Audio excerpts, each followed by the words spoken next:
Good afternoon, everybody, and welcome back to another video. My name is Tom. Thanks so much for joining me. Guess what? We're in the Bolt EUV today, and it's about, I don't know, 5:20 in the afternoon or so. It is the day after Memorial Day, and we've got a road trip to do. We've got some errands that I got to run. I got to go to the mall and find my way into the Apple store to deal with this. And then I have some stuff here for my mom that I need to drop off. She's been asking for that. So, well, let's just say I forgot to deliver it over the weekend. So I need to take that with me. But what's best about this is that the vehicle is fully charged. Let me verify that. We have 100% state of charge here with a max of 267, an average of 227, and a minimum of 186. The whole goal of this trip is to not have to stop and charge. There's just not enough time in the day for me to do, all of this stuff and then, leave at a 75, 80% state of charge. That'll pretty much bring me here. It would bring me back to this house at negative 25 miles of charge. So I wanted to give this battery all it could take, make the road trip, come back, charge slowly on level 2 when we get home. For some strange reason, the vehicle thinks it's 118 degrees. It definitely isn't. It's probably about 77 degrees outside.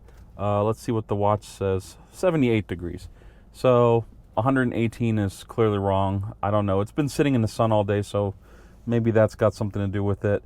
We've got 3,844 miles on the odometer. We are all ready to go. Everything was reset. 78% so far of energy flow is towards climate settings, 0 towards battery conditioning. And I don't know why it thinks that 22% of energy is going to driving, but maybe there's some accessory that's consuming energy. So far, since I unplugged just a few moments ago, we've used 100 watts. Let's see if we can get some decent mileage. I've been averaging actually pretty good miles per kilowatt hour, 3.2. Here, and I think it just has to do with the fact that I don't drive on the freeway much, so my speeds are typically anywhere between 55, maybe 50 even, and 65 miles average. Every time I go up to Charlotte, that's obviously some freeway driving, but believe it or not, to get from here to Charlotte, it's faster to go through the forests, which is really nice. Next time I go, I'll shoot some B-roll for you guys, because it's some really nice, dense, wooded, roads with pretty nice roads. They're really nicely paved, but they're super green and super lush, and it's my kind of road. So we're gonna get going because it is almost 5:30, and I'm hoping to be back here, hopefully by 8:30-ish, maybe I can do this all in 3 hours. Maybe not. I don't know. We'll see. I do have climate control set to 68 degrees, automatic. Cold air is blowing. I did turn the fan speed down so it wouldn't overpower the sound inside the vehicle.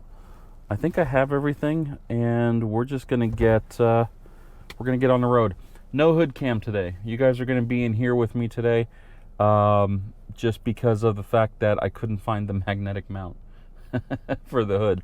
So I may have to order a new one. But I hope you guys enjoy the interior footage. I got a camera over here that's actually attached via suction cup to the glass on the inside, because the mount is not rated for outdoor.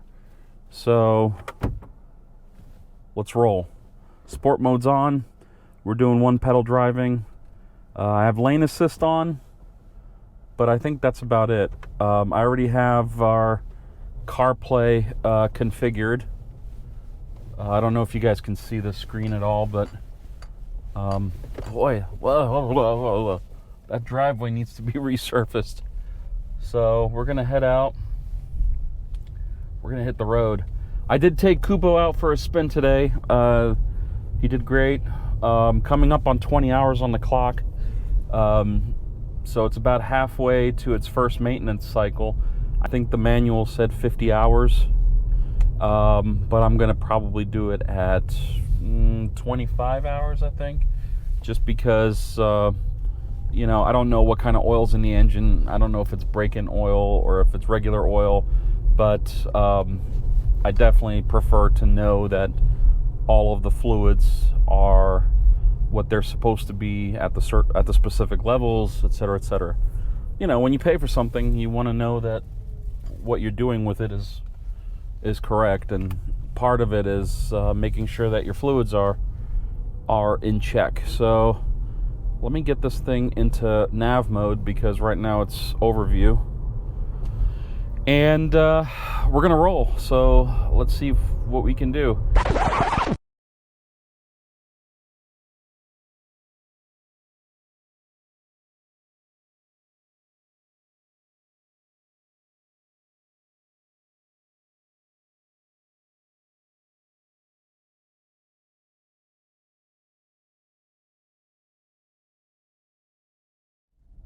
All right, so I'm heading to my next stop, which is my mom's house. I'm on the 85 North, the kind of the main artery between Atlanta and Charlotte. I guess you can, you know, say that it's a main artery. What's really amazing right now is that, you know, traffic like this doesn't really exist around here. This is just a fluke, and I don't know what it is. It says traffic 4 minutes extra here, but what's amazing is SuperCruise. So I don't know if you could tell, but my feet are nowhere near the pedals. My hands are just kind of like whatever, you know, holding the remote control to the camera, and I am just enjoying the ride. I love how this thing just comes to a full stop. SuperCruise is one of those features that you have to get used to, because you're going to want to always grab the wheel and be like, oh my God, I'm going to crash. Well, what you have to remember is SuperCruise is not full-on self-driving. It does need, you know, it needs your attention. It needs a whole bunch of stuff to actually function properly, including mapped roads and GPS signal and whatnot. And I will tell you, though, it's a trip. Because look, I just came to a full stop, 0 miles per hour, and then without prompt, it goes again when the distance between the car in front of you and your front bumper increases. And what's really good about it, and I thought it would be actually worse, is that it's not, you know, jarring you. You know, it's not accelerating crazy, like, you know, making you feel like you're getting whiplashed or thrown around. It's actually relatively smooth. It's actually much smoother than I would be if I would be stopping and going with the accelerator. One thing I can tell you, I can actually hear the friction brakes. The friction brakes. The friction brakes. As it's coming to a stop, I can actually hear the braking mechanism. Whether it's the brake booster or, you know, the master cylinder or whatever's making that noise, I can actually hear physical compression of, I guess, liquid, in this case, brake fluid. So it's not using regen really at low speeds, which for me is fine, because I'd rather want the car to be in control of its speed, and if it needs to accelerate and then slow down using the friction braking, I mean, that's fine. You should really use your friction brakes once in a while, you know, anyway. You want there to be somewhere, otherwise your rotors will rust, and then you're going to have problems, because I think there are some states that if your rotors are rusted, you can't pass inspection. So, yeah. I like it. In fact, I love it. It's a trip, you know, because to be sitting here looking out the window, just watching other cars and making sure that this whole system can see my face, you know, in other words, I'm not going to pass out and fall asleep here. But, you know, with it being the way that it is, the design of it is really, really interesting. And it is something that you have to get used to because it's, well, to me, it's new. And so for me, I keep wanting to grab the wheel or, you know, slam my foot on the brake. And see, then it sometimes does that too, where it disengages SuperCruise, and then you have to kind of take charge until you speed up again. And then once you get over, I think it's 5 miles per hour, it allows you to re-engage it. So now it's engaged again, and now it's driving again. So I wouldn't say it's a perfect system, but it's about as close to perfection as, you know, a car of this price point's going to have. And I'm perfectly okay with it because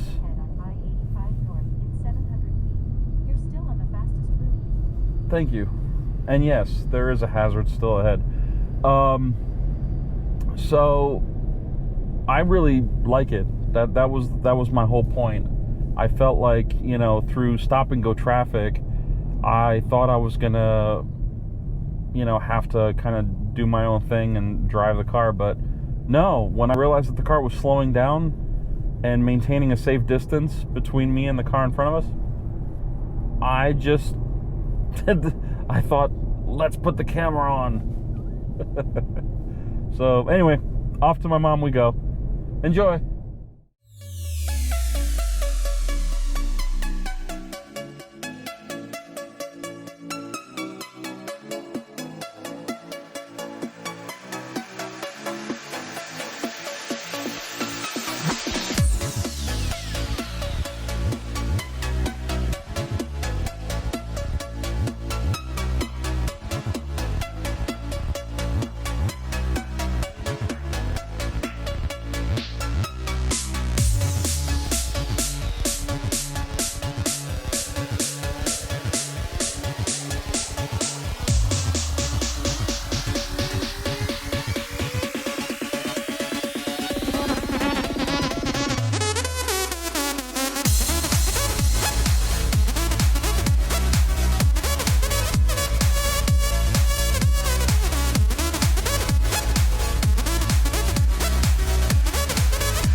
right, everybody, we officially made it home.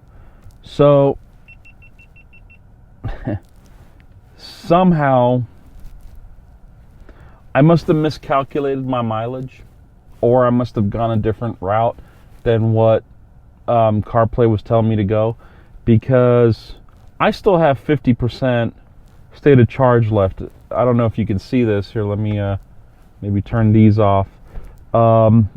This right here says that we consume 30.6 kilowatt hours across 114.4 miles. And this says that my average miles per kilowatt hour are 3.7. I've never averaged that much. So, and I wasn't hypermiling it either. At some point I was over the speed limit. So it's definitely interesting how this panned out. Outside temperature gave me 5.2 miles. Climate controls took away 5.2, so those kind of even themselves out. Terrain was plus 0.9 mile. My technique of driving was minus 2.8. So I lost 1.9 miles since the last full charge. But yeah, 96% driving and accessories, 4% climate settings. It is almost 9 p.m. with 72 degrees outside. Kind of weird. I wasn't hypermiling it, but sure enough, it says 3.7 miles per kilowatt hour. And I was going up and down hills. So, yeah. And actually, SuperCruise was doing a fantastic job, too. That's the one thing that is really awesome from this trip, is I really got to see how SuperCruise is in real traffic. Stop and go all the way to zero.